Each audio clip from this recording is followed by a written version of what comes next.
Great job on the film, guys. I brought a tear to my eyes, like I was just saying. And I relate to Pete so much in a lot of ways, because in the beginning of the film, he kind of doesn't play the bad cop. And I have somebody that's close to me that has a daughter, and I can never play the bad cop also. But what did you learn from Pete's parenting style? I don't know that I should apply it more in real life. Just being patient, you know. He was a very patient and thoughtful guy. I'm working on it. Me too. Yeah. And Sean, this is based on No, you have the most patience of anybody. I mean, I've now made 3 movies with you, and you're working with kids and animals, and like you got a lot. And me and Will, I mean, you got patience. You got patience. I try to have the patience. So this is based on your real life adoption story. How closely did that story follow for you in real life?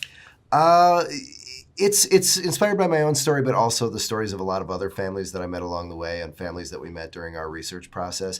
My wife and I nearly adopted a teen girl, and in our case, we did meet a teen girl at a foster fair, but the way that worked out was that girl had been in care for about 4 years, and she ultimately decided that she was holding out hope that her mom was coming back for her, so she refused the placement. So my kids in real life that we met after that were younger, but when it came time to make the movie, I really wanted to involve a teenager in the story. Interesting. And Mark, this is not your first time working with Isabella, who plays Lizzie.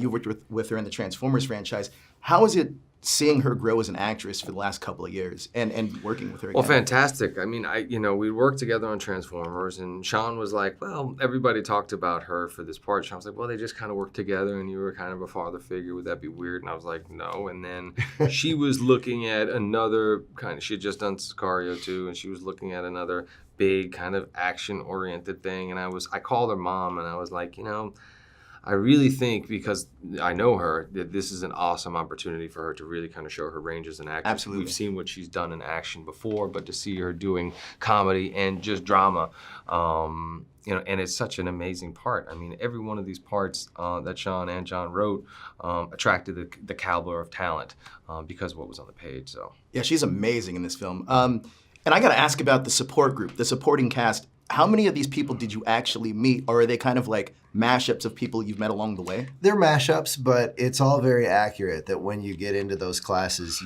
there's a little bit of everybody there, and you'll have the same-sex couple sitting right next to the deeply religious couple, sitting right next to the crazy single parent that wants to, it's just a little bit of everybody. It's all very authentic. Now, I also think this is important because I think that this shines a light on a lot of either mixed-race families or adoption families.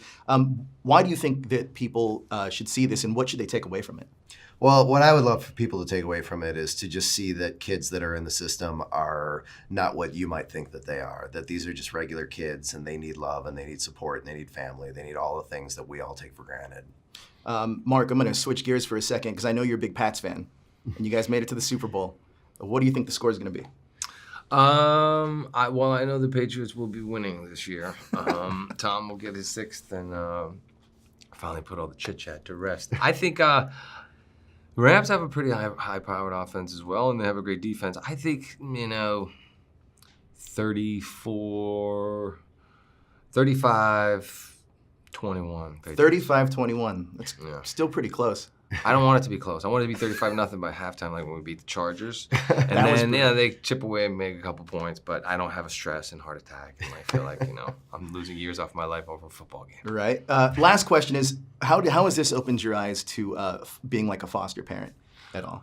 We got 4 kids at home, and they're giving us a run for the money every single day. And there are days where my wife is like, I want a 5th. And then there's days where we're both like, oh my God, 4 is too many. And I think, our youngest is already 9. Wow. So in 9 years, she's 18. I mean, we may be thinking about that, That's awesome. I don't know what an empty nest would feel like.